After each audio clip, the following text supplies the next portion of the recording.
Welcome to Football Never Sleeps, the aspiring to be viral, well-caffeinated, theme music-laden, college football playoff-bound weekly YouTube show all about Notre Dame football and the mood swings it can manifest. I'm Eric Hansen, still in my TV clothes. He's Tyler James. Better be laughing at my jokes. Ahead on the show tonight, we've got reaction, analysis, and predictions regarding 7th seed Notre Dame's college football playoff path and the rest of the first-ever 12-team field. We'll take a deep look at 10th seed Indiana coming to Notre Dame Stadium on December 20th for the first time since the 1991 season opener. I was there. We'll catch you up on the latest from Notre Dame coach Marcus Freeman, who included some important injury updates in his recent Zoom call with the media. Portal news, it was noisy nationally today, but quiet with the Irish. We'll explore what to expect in the days ahead, and we'll take your questions, so start filling up the queue. This is Football Never Sleeps.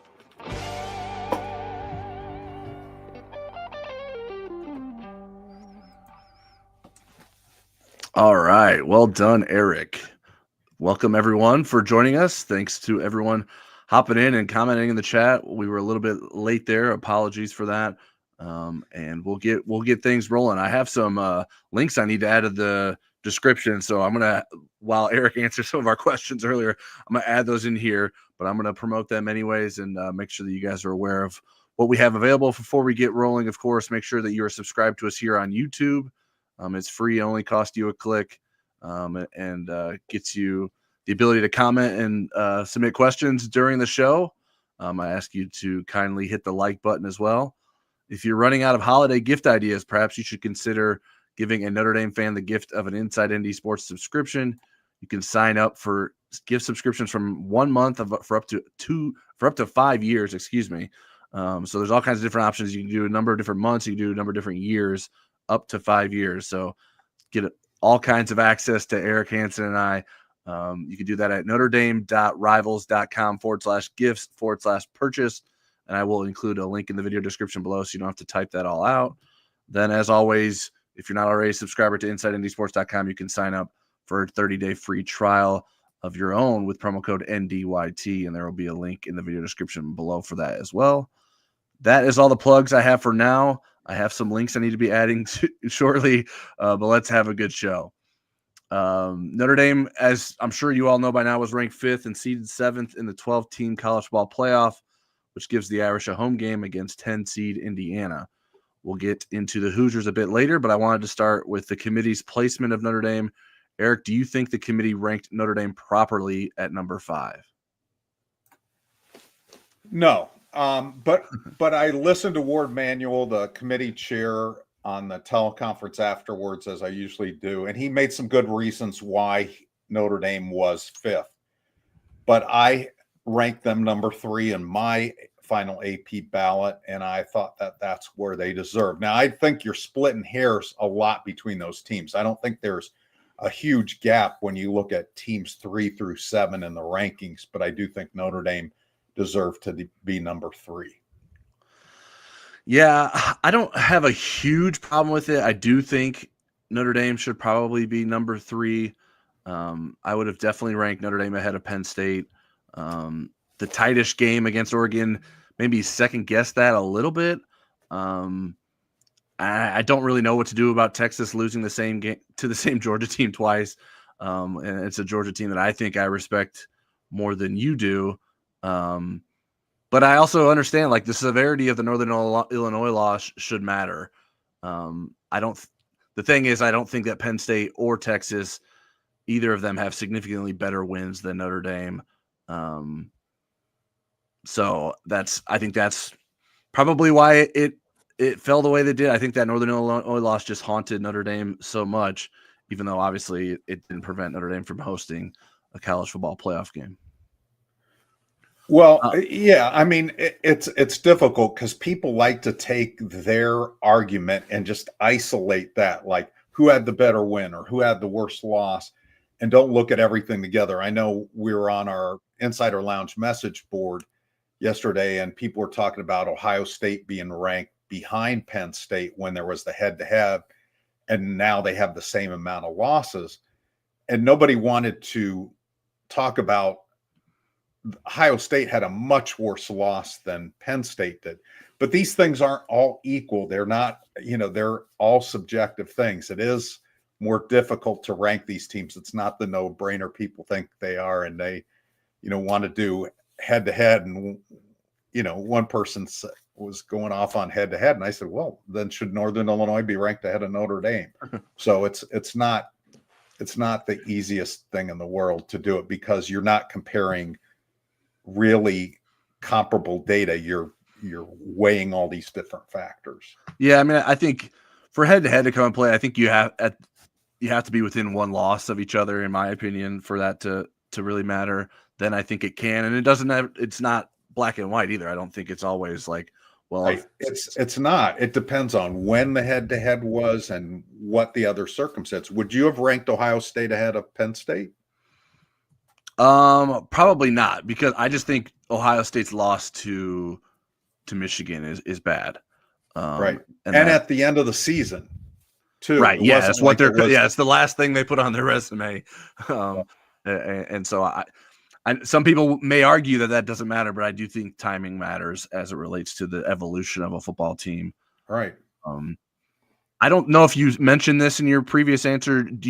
Which team do you think Notre Dame more upset? I was trying to put those links in. That's the reason why.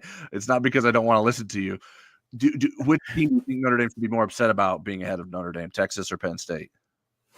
I didn't include that in my answer, and my opinion would be they should be more upset about being ranked behind Texas. And in my poll, I had Penn State right behind Notre Dame at 4. I had Texas at number 6. I actually had Ohio State at 5 in my rankings.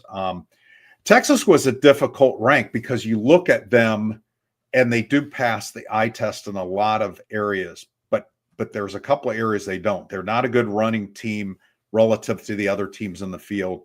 They don't protect their quarterback relative to the other teams in the field. Defensively, they're really good. But you look at their resume, I think, and I did this too, when they beat Michigan on the road early in the season, it's like, wow, that's the number 1 team in the country, because Michigan was ranked. But over the time until November 30th, that Michigan win lost a lot of luster, and Texas was still propped up by that. They didn't beat anybody that's currently in the top 25. They lost decisively to Georgia in one of those games, and then lost when the starting quarterback got knocked out of the game. Again, I think they're really good, and we're splitting hairs. But, when you look at Notre Dame and them, they have a comparable win over Texas A&M. Both of them do, both in College Station. Texas without Moss, the really good running back, one of the best running backs in the country, wasn't playing at that point, and a different quarterback. And who knows if that was an improvement or not. But again, if somebody ranked Texas, I'm not going to go toilet paper their house and put for sale signs in the yard. Not this time, at least. Not this time. But the thing about it is, Tyler, these 1 seed differences do make a significant difference in path. Although I'm not so sure Notre Dame didn't get maybe a better path in some ways than Texas did.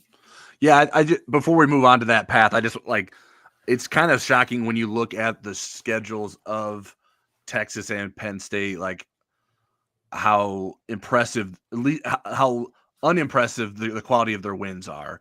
When you have to go pretty far down the Big Ten and SEC standings to find their best win, then their second best win, then their third best win.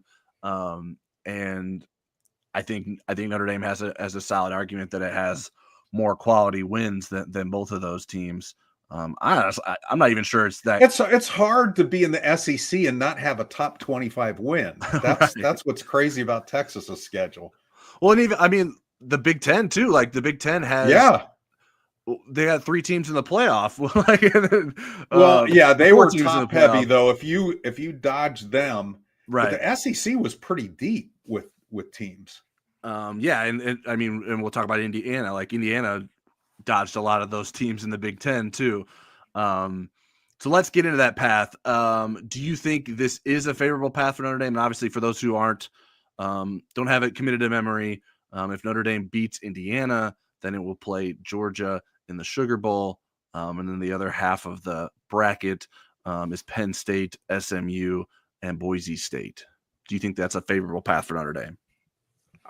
I think there are worse paths than that. I think the teams that got the worst path, and then I'll tell you what I think of Notre Dame's, is Ohio State and Tennessee. First of all, playing each other, they have to play one of the toughest defenses, whichever team they're in.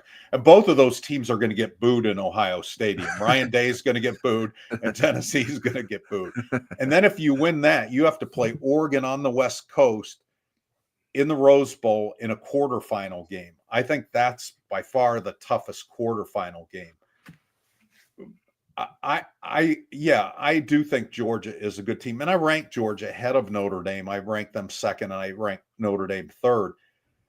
But this Georgia team, compared to recent Georgia teams, has more vulnerability, and I think it lines up with what Notre Dame does well. So I do like Georgia, playing Georgia in New Orleans rather than Georgia in Atlanta, and then having to play Penn State or SMU or Boise in a semifinal. I mean, it's not.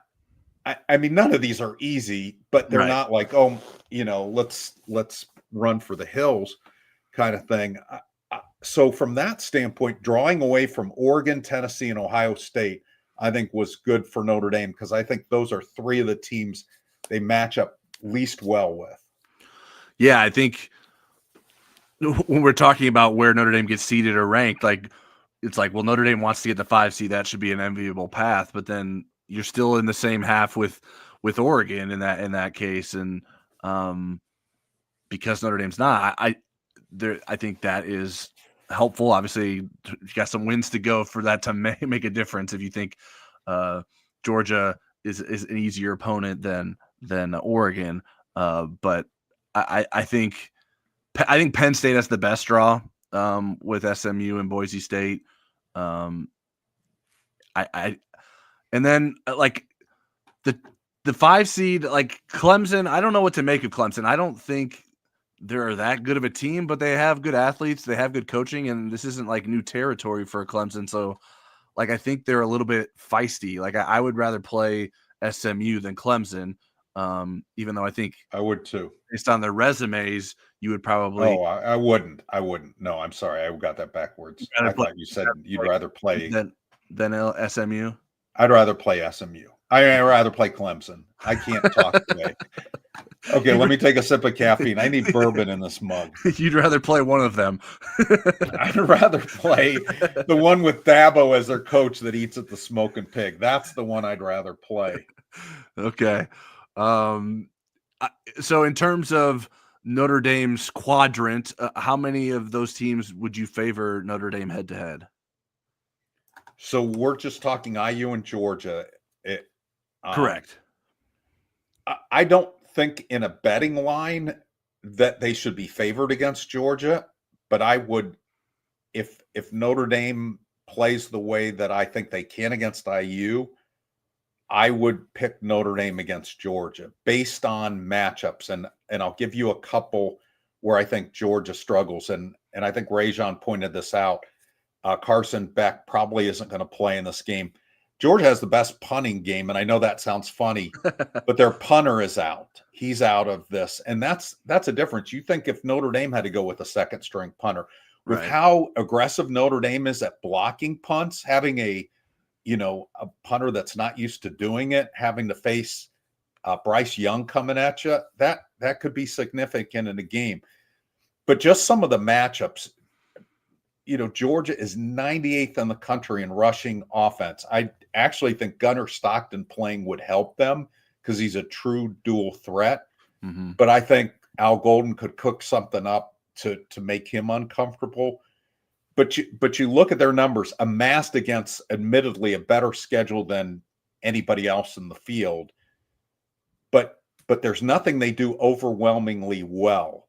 And there are a lot of things they do kind of just above average. And that's why I'm saying if Notre Dame can play its games with the turnovers, scoring a defensive touchdown, which they're number one in the country, maybe doing something special on special teams and maybe getting a made field goal, I would pick Notre Dame in that game. Yeah, I certainly favor Notre Dame against Indiana. I'm not certain. I understand that Carson Beck has had his moments that people question him, but I still think he's the better quarterback. If he wasn't, I don't think he would be the starting quarterback at Georgia. I agree. It's just in matchups, though. I think sometimes, and I think it was in their game against Texas, that dual threat was harder for Texas to deal with than what Carson Beck was doing. Yeah, and Gary B says is Gunnar Stockton, better than the quarterback from Louisville, which was Tyler Shough. I would venture to say no. I mean, although I think from what we saw from Tyler Shough against Notre Dame, that might have been short of Jaden Mayava, the second best quarterback performance against the Irish. I thought he was great against Notre Dame, and both him and his wide receivers played their tails off against the Irish. So that would be a high bar to pass, in my opinion, for Gunnar Stockton and what would be his first career start. So I don't think that you can expect better than that from him. I think where he could make a difference from Carson Beck would be not turning the ball over. That's what's gotten Carson Beck in trouble so much this season. Right. But I mean, you look at them up and down, you're just so used to seeing those statistical rankings for Georgia in the single digits, especially on the defensive side, and they're not higher than 22 in anything on the defensive side, which is stunning. But again, they played a tougher schedule. Yeah, when you watch them, the stats don't match. You look at them, and you're like, whoa, okay, well, maybe. That's why I've been saying it for weeks. I was like, I don't want to play Georgia if I'm coaching against them. But I wouldn't want to play against their defense. Their offense doesn't scare me now. Travis Etienne being back certainly helps that rushing offense. He's been out for a lot of the year. So, all right. And before we get to some more questions, what is your prediction for the Final Four? So I would have Notre Dame in the Final Four. I would have Oregon in the Final Four. I would go with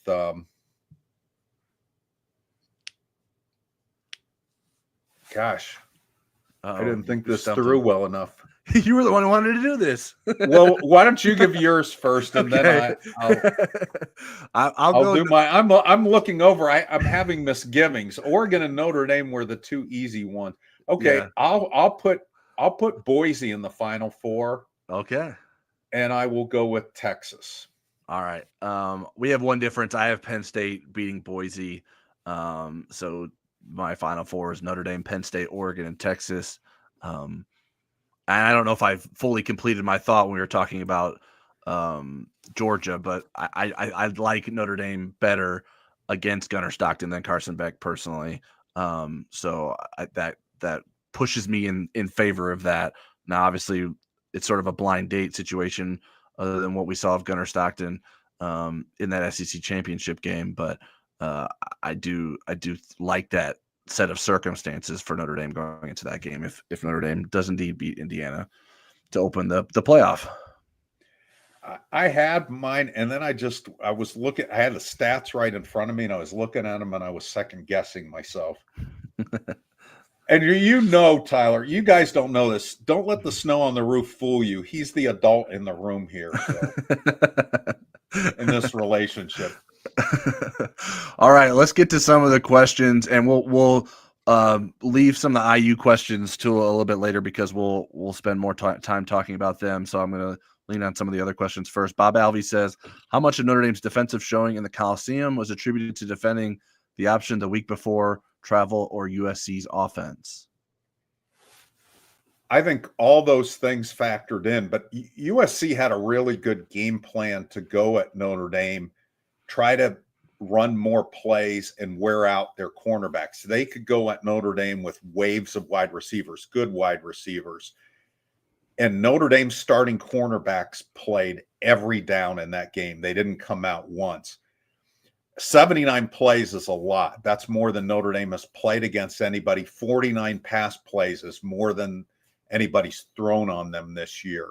So I think that was really good. And Notre Dame learned from that. Tyler asked Marcus Freeman on the Zoom call yesterday what he learned, and he kind of gave Tyler a word salad answer, but I thought it was a good question. I think Notre Dame needs to learn from that because they're going to face teams that want to do that, including IU. They just don't have maybe the receivers and the numbers, but they're better at throwing the ball than USC. They're the number one pass efficiency team in the country.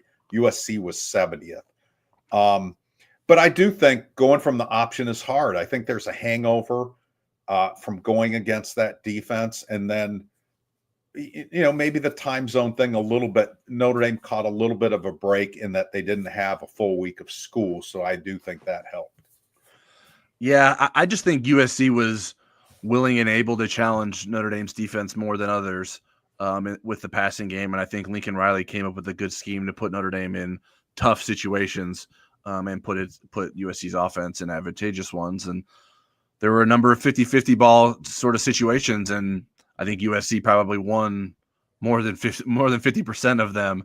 And that can happen when you have talent on your side of the ball. So I think that is what I attribute that most to. I don't necessarily buy the travel mattering. Now, certainly, I do think Notre Dame's secondary has been asked to do a lot because it's gotten so thin. Like you can't give many breaks to those cornerbacks because they're out there the whole time, and the safeties are usually out there the whole time too. Now you get Rod Hurd that can mix in, and Jordan Clark's out there a lot at nickelback too. So I think the secondary is one that when it's facing an offense that's going to pass a lot isn't going to get a lot of breaks. And there haven't been as many teams that are willing and dedicated and able to throw as often as USC was. I also think a big thing was Notre Dame got 14 pressures. They didn't get the sacks, and Jaden Mayava was pretty stout in the face of that pressure. He was completing passes in the face of that pressure. When you look at these two possible playoff opponents in Indiana and Georgia, they don't protect their quarterback near as well as USC has all year. USC has been good all year. That's one of the things that they do well is protect their quarterback, and they were able to in this game. Notre Dame has got to generate pass rush against Rourke and against whoever's going to play quarterback for Georgia. We think it's Gunnar Stockton at this point. All right, Jeff Stevens asks, is Jordan Clark taking some practice reps at cornerback? Who do you think would come in for Christian Gray or Leonard Moore if they have to come out? I'm assuming that he is, and they're also continuing to try to get either Carson Hobbs or Tay Johnson able to rotate in maybe in some lower leverage situations during the game. But Clark has to be. I think the one thing that I would think about if I were Al Golden, and he hasn't called me yet, and that's maybe even having Rod Hurd play corner in the postseason, and go with a shorter rotation, go with maybe promoting Luke Talich to a few more reps or somebody. They have some good young safeties that have played well when they've been called upon, or at least make it a hybrid role for Hurd, playing some corner and playing some safety. That's something I would consider, because if there was an injury, a long-term injury to one of those guys, that would be difficult if you hadn't practiced it a whole lot, because these games are going to come rapid fire once you get past the first one. Yeah. And maybe you just play Hurd more at nickel and you move Clark out to corner, right, if you feel more comfortable with Clark at corner in those situations, and then maybe you get find some way to get some rest for Clark in situations if you're having him play both, and just play Hurd at nickel even when Clark's not on the field. So I think those are going to be the options. Like I'm not convinced that there's that much trust in Carson Hobbs yet. Otherwise, we would have seen more of him leading up to this. But I think Notre Dame needs to get it in a position where they can have some level of trust in him or someone else, because the numbers are short and you're obviously going to be running a gauntlet of games here if you continue to win in the college football playoff. All right. T. Dawson says, can't watch live, but posting a question in hopes of catching the replay. Have we learned anything about the transfer portal for playoff team players? Can they remain with the team? Will the portal remain open or reopen? Do you want me to answer it, or you want to answer it? You can answer it. So what we have learned is that teams that are competing in the playoff, and this goes for bowl teams that play after December 28th, right, Tyler? Correct.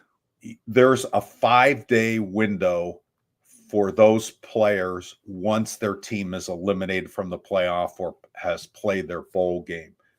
Now, where it gets sticky is the further you get into the playoff. For example, Notre Dame, if they are in the semifinal, would play January 9th, and I believe classes start like January 12th or 13th for the winter semester. And they at Notre Dame, and they start earlier some other places. So if you wanted to transfer and get into school somewhere else, it'll be difficult to get into the portal, even in that window that you're given. And then if you're in the championship game, the portal window would open after January 20th, so the 21st through the 25th, which almost everybody has started classes by then. And I think that would be really difficult. Then you'd have to wait to spring. But that is how it works. There is a window that will open for those players. All right. Jeff Stevens asked, did any of the not previously announced ND players enter the transfer portal today? Would most wait until the 5 days after the season ends, even if they are not in the 2 deep? I'll let you take that one, Tyler, because you were watching it closer, but I know the answer. Yeah, no Notre Dame player has announced that they are entering the portal beyond the 2 that weren't even part of the team going into the season, Tyson Ford and Aiden Gobira as medical medically retired guys, and then Jaden Mickey. Those are the 3 that we're expecting in the portal. I'm not exactly certain of the status of if they are all 3 of them have entered for certain yet, but no new players have entered. I'm not exactly sure what's going to happen. I wouldn't be surprised if someone enters this week. Maybe if Notre Dame wins, maybe we see some more going next week. Obviously, if they lose, then that would be when or not next week, after the game. I think there could be guys that want to get in before that December 28th window and still try to stay with the team. I don't know yet how Notre Dame will handle that, if they will sort of dismiss that player from the team if they do that or not. And maybe it depends on who that person is. I think those are discussions. If it's a cornerback, they can do all that they want. They can do whatever they want, right? So I do think we'll probably see more of those guys enter. And then I think what the end result will be potentially that those guys maybe don't transfer for the winter, and they end up transferring once the spring happens, but they still get in the portal now and stay students at Notre Dame, and maybe they don't graduate till May, and so that puts them on track to graduate or whatnot. All right. Scott Fegans asked, regarding the portal, do you expect Notre Dame to look at multiple wide receivers and defensive interior line players? Will ND take more underclassmen if they are the better options? I think those 2 positions in particular will get a strong look. I don't think it'll be limited to those 2 positions. Will they take a look at more underclassmen if they are better options? If they can jump through the hoops that they need to academically to satisfy admissions, they'll look at underclassmen. But I think Notre Dame still, the majority of their transfer portal players will be grad transfers. I think it makes sense for a couple of reasons. One is they still want to be a program that's building from high school talent and supplementing and plugging holes with transfer players. So if you have a 1 or 2 and out grad transfer, that seems to make more sense with that philosophically. And 2, it's just more difficult. There are underclassmen that can get him. Riley Leonard actually fits the underclass description, but they're not they can't just take everybody that's an underclassman. It's still jumping through some hoops. Yeah. I think those are the positions that are near the top of the list. I think kicker is also one of them. I think tight Nickel. nickel, all we've seen like that is like those are yearly needs, nickel and kicker. Tight end is a position I believe Notre Dame will investigate. So there's some work ahead of Notre Dame, and I think work that's being done and has already been done in terms of guys that they expect to enter the portal and could be matches for Notre Dame.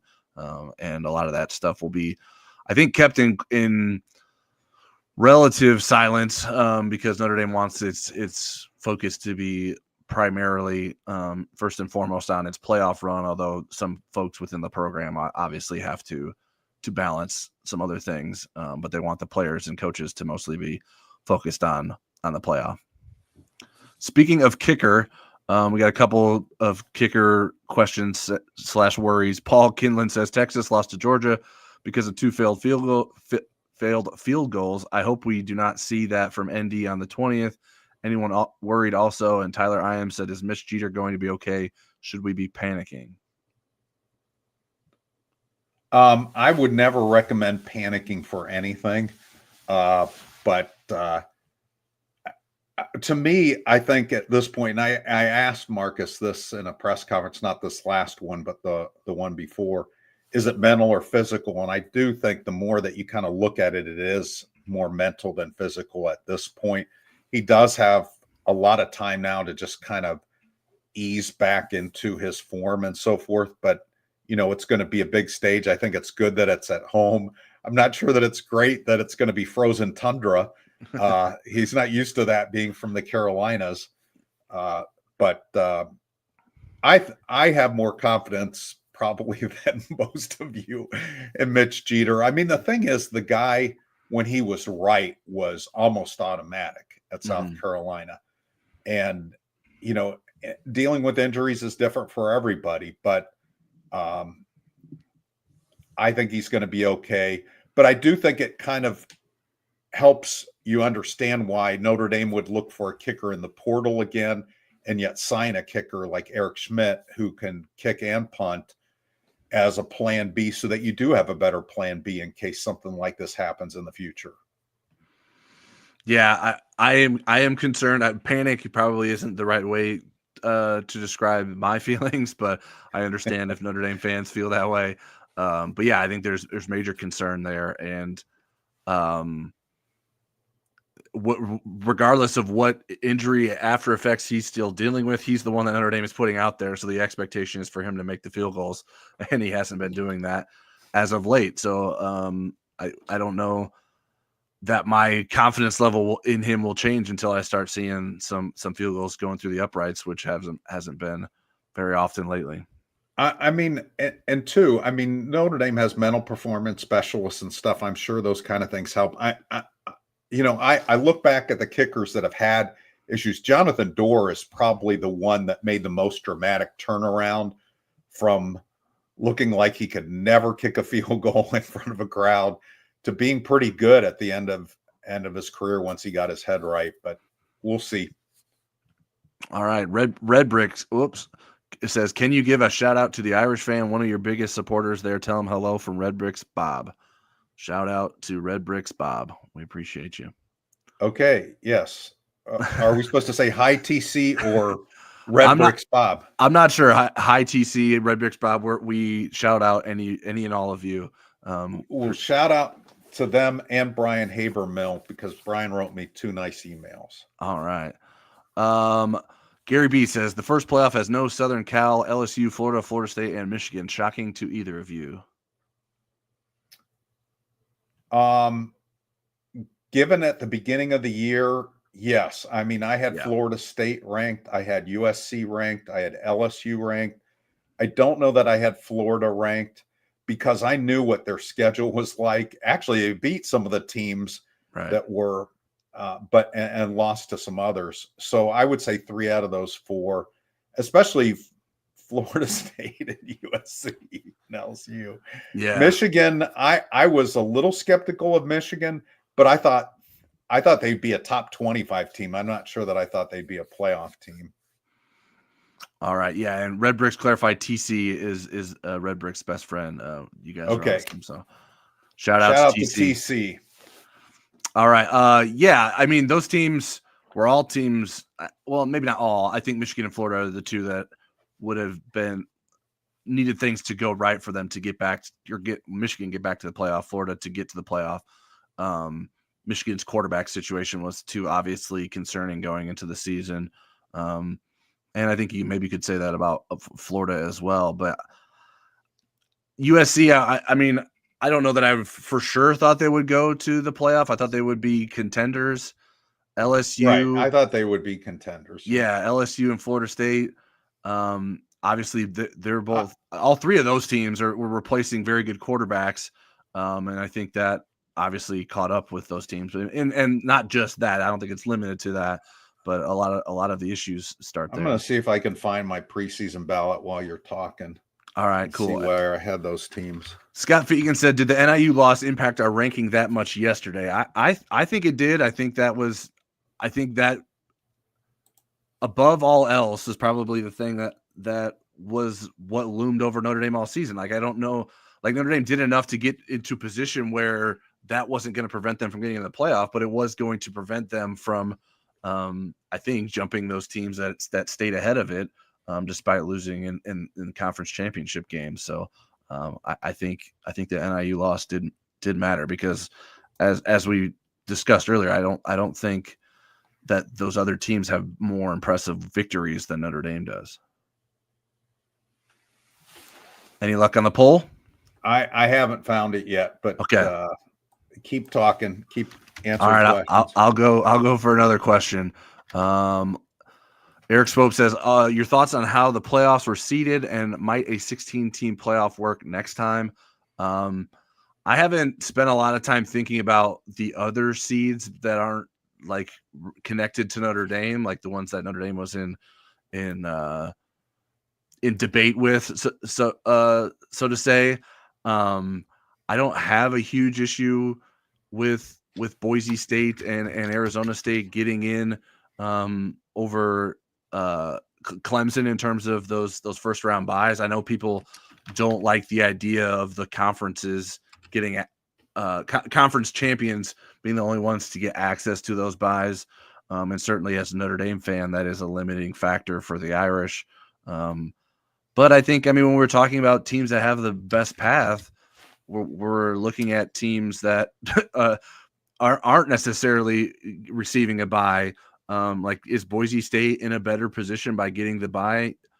Yes, because they have to win one less game, but I don't necessarily know that it wouldn't be in a better position if, say, it was the 5 seed and playing against Clemson and Arizona State.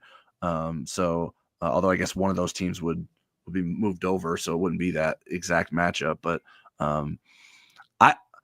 I don't mind 12. 16 feels like a lot. Like, I feel like at 12 we were getting to the bottom. It's like, really, like, does Clemson deserve to be a college football playoff team? Does SMU deserve to be a college football playoff team? If we get to 16, like, it just adds more. And like for this year example, we're going to see more of those teams in the SEC that weren't able to win some games that they probably should have won.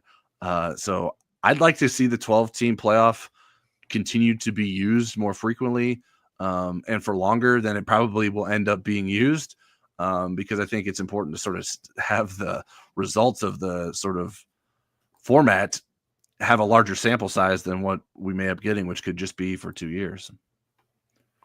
For me, you're always going to have argument wherever you draw the line, and it's interesting. Can you imagine the outrage if there had been a 4-team playoff this year and Notre Dame was ranked 5? Yeah. I like the 14-team format, I think, and getting rid of a lot of this bye and conference champions. I think if you just give the top 2 seeds buys, whether they're champions or not, that's what a 14-team bracket would give you. I'm not sure that I like some of the assurances that the Big Ten and the SEC wanted, because I think some years there'll be top heavy, some years there'll be more parity in those conferences, and there aren't, say, 4 Big Ten teams or 4 SEC teams that belong in that field. Some years there's going to be more than that. So that's how I look at it. Yeah, and if it plays out with a 14-team playoff and 2 teams getting buys, the odds of those top 2 teams being SEC and Big Ten teams are probably pretty high, even if they're not guaranteed. So maybe those conferences would be more willing to do that even if there isn't guarantees. But I think more than the playoff, what's the word I'm looking for? Expansion or changing, I would be more interested in the conferences themselves doing a better job of determining, like making schedules that determine better champions of their conference and even runners up of their conference. I think there needs to be maybe something that's more universal. And if we're saying, hey, you have to be a conference champ to do this, maybe we should have better rules for every conference has to be set up in such a way to determine its champion if they're going to get such access to the college football playoff buys. All right, I think those are most of the non-U or IU questions that I've seen. I scrolling through some of the questions that may have come in while I was talking for Eric. Eric, did you find your poll yet? I have not. Okay. I've looked in several places, and it's probably good that I don't. I would get. Go ahead. I think I might be able to find it on our message board. That's what I was looking for. I'm ready to do whatever you want me to do at this point. Like, again, you're the adult in the room. Let's touch on Notre Dame's injury news. Notre Dame head coach Marcus Freeman delivered mostly good news on Sunday on the injury front. Both running back Jeremiah Love and nose tackle Howard Cross III are expected to play in the first-round game against Indiana. Linebacker Kingston Viliamu-Asa will be out and remains out indefinitely. How critical will the healthy versions of Love and Cross be against Indiana? I think if you could wave a magic wand and say, yeah, this is what we want, I think they're hugely critical. Again, when you look at going against Indiana, they are the number 1 rush defense in the country. Now, having said that, they have not faced a top 55 rushing offense yet. Notre Dame is 10th. And they've only faced 2 that are in the top 90. So having a guy the caliber of Jeremiah Love is going to add a new challenge to what IU has seen from its defense, or IU's defense has seen from an opponent. And in terms of what Indiana had trouble with in a couple games against Michigan and Ohio State, those were the 2 teams that held down their passing attack and held down their offense. In particular, pass rush is a big thing. And again, being able to stop Indiana's run and having Howard Cross for both those elements is a big boost. So yeah, those are 2 big get backs, especially if those guys are at 100%, which you expect them to be. Yeah, I definitely agree there. Are you searching for my poll? I am. I have not found it yet, but I am going to continue to keep looking for that while we start talking about Indiana. Indiana finished the season with an 11-1 record. Its one loss came to Ohio State in a 38-15 game on November 23rd. The Hoosiers do not have a win against a college football playoff top 25 team. IU didn't play number 1 Oregon, number 4 Penn State, or number 20 Illinois, the other teams in the top 25 from the Big Ten. Where did you rank Indiana in your AP poll? I had Indiana ranked 8th in my AP poll. All right. And what do you think Indiana does well?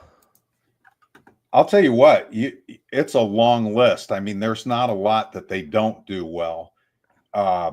Again, now their schedule lends itself. When you beat a team 77-3, it's going to skew, which they did with Western Illinois, who's a bad FCS team. It's going to skew your numbers a little bit. But it's easier to say what they do average than what they don't do well, because they're single digits in a lot of statistics on both sides of the ball including number 1 in pass efficiency, number 1 in run defense, number 2 in total defense. They're 4th in turnover margin. There's just a lot to like about what they do. 8 in third down defense. The things that they don't do at an outstanding rate is rush offense. They're 51st. Sacks allowed, they're 45th. And red zone defense, they're 64th. Not great on punt coverage. Everything else, they get pretty high grades for. Yeah, I'm still searching and not having any luck, but I will continue to do that in between questions here. I think Curtis Rourke is a very good quarterback. I think he's probably the most important player for Indiana. So I mean, we've seen this before in different ways when you talk about Army and Navy, how they were ranked so high statistically with softer schedules. Now, Indiana's schedule, I believe, is more difficult than either of those teams. But I think for some of these stats, you wonder how much of it is indicative of the lack of truly impressive teams that Indiana has played against this season. What do you think Notre Dame should be most concerned about going up against Indiana? What Notre Dame should be most concerned about Indiana's offense and defense? Yeah. For me, I would say that Indiana might be able to do some of the same things that USC did in terms of throwing a lot of passes and doing at a high rate. If you can't get to Curtis Rourke and put pressure on him, which I do think Notre Dame's going to be able to do, but I think Indiana's really going to test them with that. From a defensive standpoint, I don't know. That number 1 rush defense, I'm not sure that's going to hold up against Notre Dame. But Indiana doesn't make mistakes. I mean, and they do a lot of the little things right. And so this cannot be a game where Notre Dame is talking about the turnover margin in a bad way after the game. They're both very good. I mean, number 2 and number 4, they've taken care of the ball all season. The one that Notre Dame didn't, they lost that game. The one IU didn't, they still beat Maryland. But I think turnover margin is going to be huge, just taking care of the ball, being careful with the ball, and then forcing some turnovers on Indiana, I think is going to be a big key to this game. But Indiana doesn't have this glaring weakness like a lot of the other teams that are in the field do. And again, some of it's their schedule, but even their tendencies. Kirk Cignetti has done a really job of putting this team together. Yeah, I think, like I mentioned, Curtis Rourke in the passing game is the thing you worry about with the offense. I think it's Justice Ellison, if I remember that correctly. I don't have the name in front of me, but I think the running back is decent, even though Indiana doesn't run the ball statistically very well. I think he's certainly a passable running back and a playoff caliber running back. I think that Indiana's run defense is what has to be concerning for Notre Dame, although I'm not sure that the run defense will be as stout against Notre Dame as it has against some of the teams it's played against. For instance, Ohio State only rushed for 115 yards, did get 2 rushing touchdowns against Indiana. But I do think Notre Dame's running game is better than Ohio State's. So what advantages do you think Notre Dame should have over Indiana? But definitely Notre Dame's running game, even with the number 1 defense. I don't think they've seen anything like Jeremiah Levin, and having Riley Leonard, I think is going to be a problem for Indiana's defense, or at least a challenge for Indiana's defense. And I do think Notre Dame's defense is going to remind Indiana of the Ohio State and Michigan games. They only had they had less than 250 yards against Michigan. They had 151 total yards against Ohio State. So they've seen 2 defenses that are in that caliber, and they haven't handled either one. They won one of those games. They didn't win the other. And I think them being able to, get out of the 20s with their scoring, or even into the 20s, might be a challenge given the waves of players that Notre Dame can bring and being able to stay fresh. So I think that's where Notre Dame can really challenge them. And some other things, Tyler. I mean, Notre Dame is good in some sneaky statistics. They're the number one team in defensive touchdowns. They're the number one team in block kicks.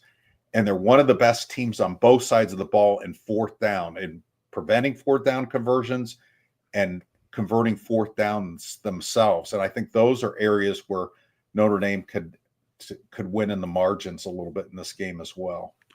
All right, I'm convinced that you did not share your ballot on our message board, because I pulled up all of your posts around the August 12th, which is when it was released. I think I actually put it in that story and not in the message board, and I can't find the story. Well, I just put a link in there. If you see the comment from Inside Indy Sports, that is a link from College Poll Tracker, which supposedly has your ballot. I can't verify the accuracy of it, so I put it there for you if you can get that.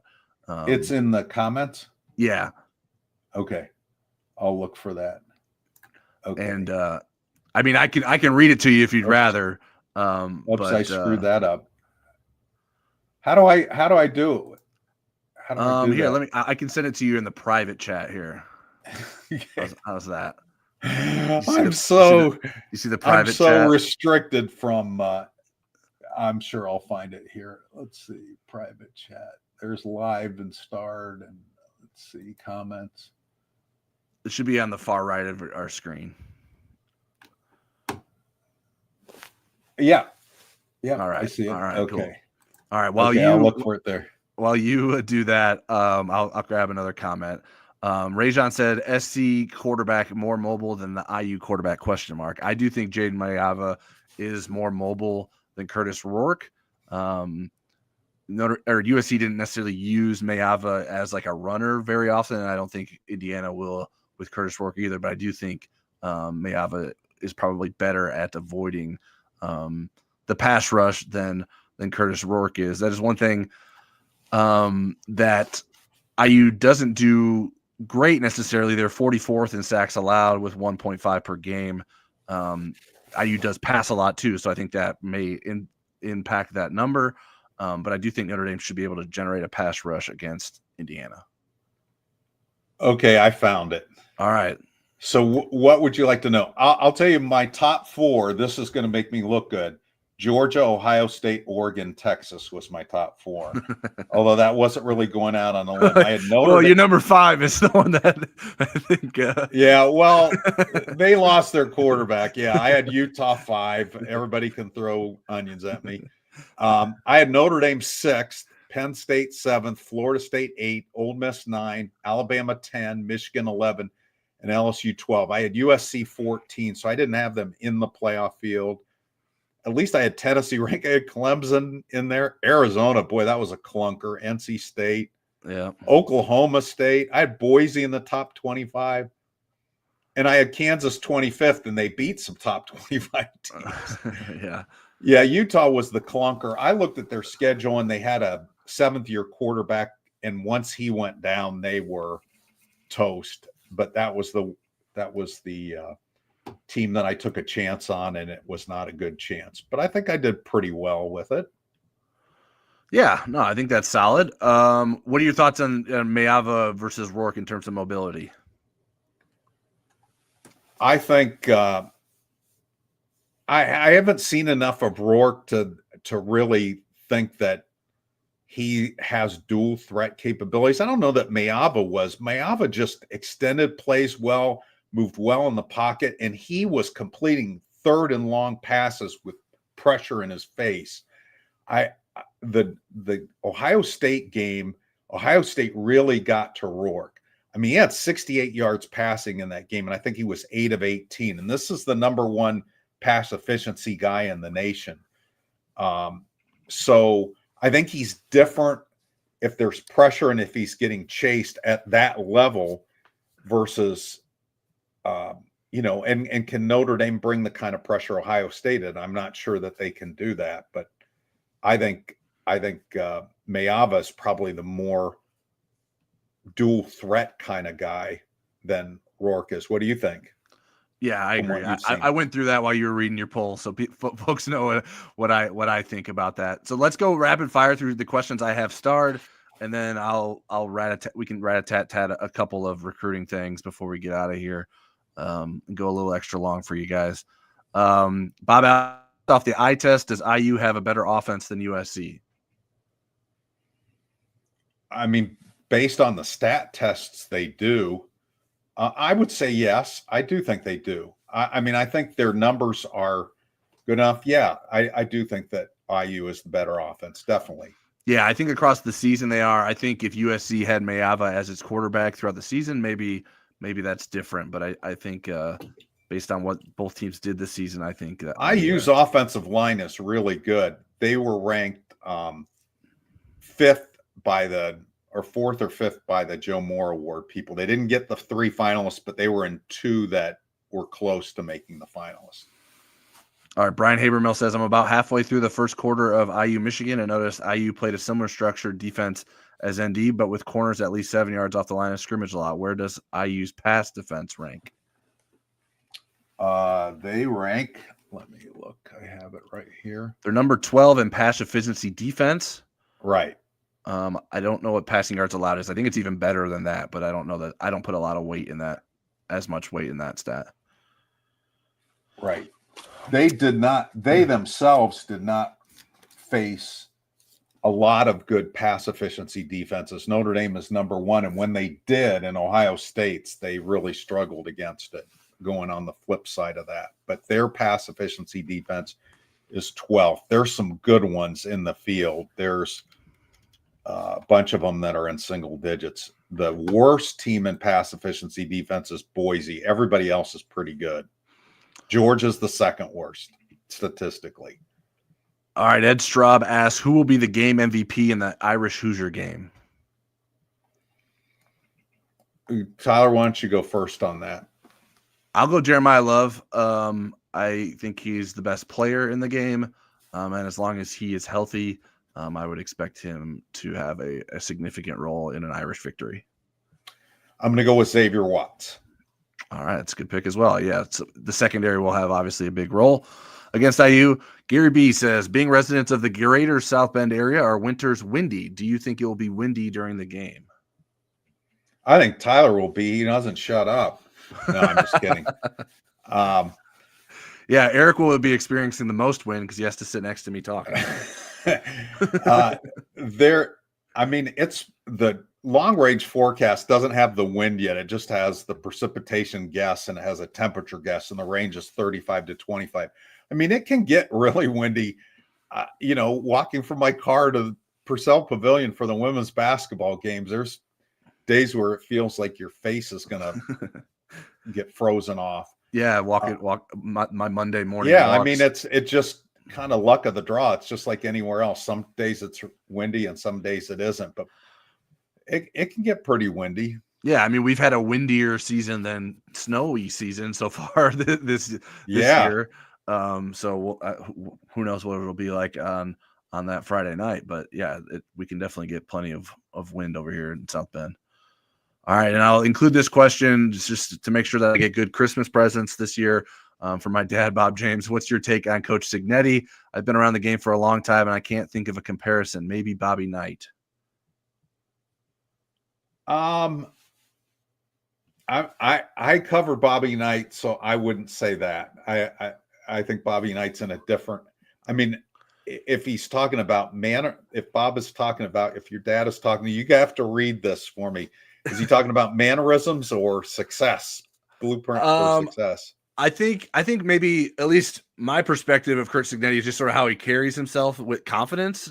And I think some people would even see it as brashness. Bobby Knight would be a stretch, I think, in terms of that. But Cignetti is an interesting guy in terms of how adamant he's been about how, he says, Google me. Like, we're coming for Ohio State and Michigan. It's one thing to say that, but it seems like he backs that up too. I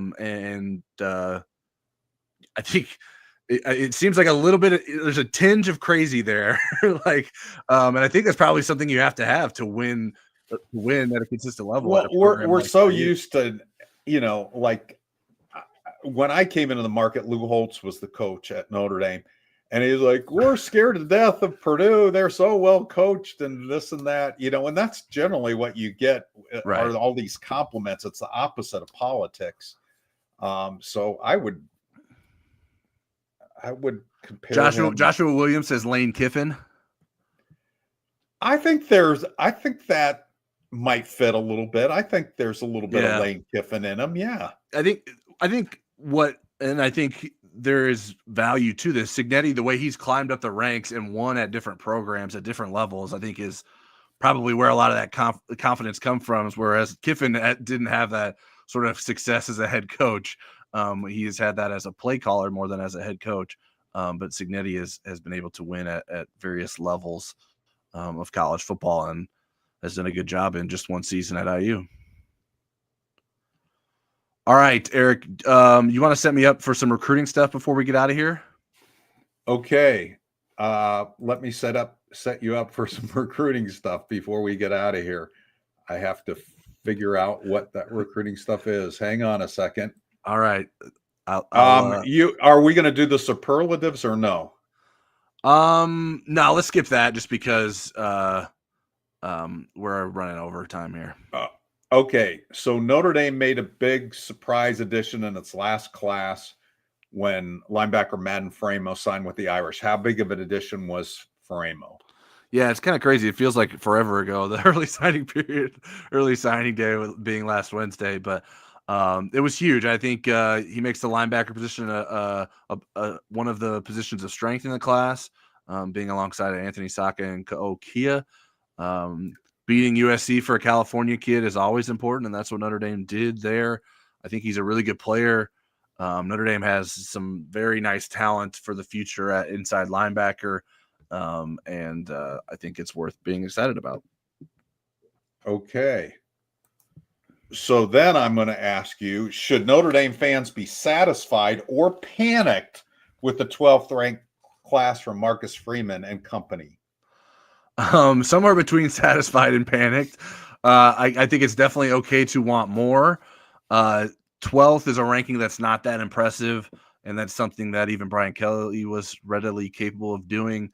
But I'm compelling people to dig deeper into what that means. The Rivals rankings points indicate that it's still better than most of Kelly's classes, and the rankings points can apply to each year, whereas your ranking is based on the other team. So I just think it's harder to get inside the top 10 with the amount of points required for those teams right now.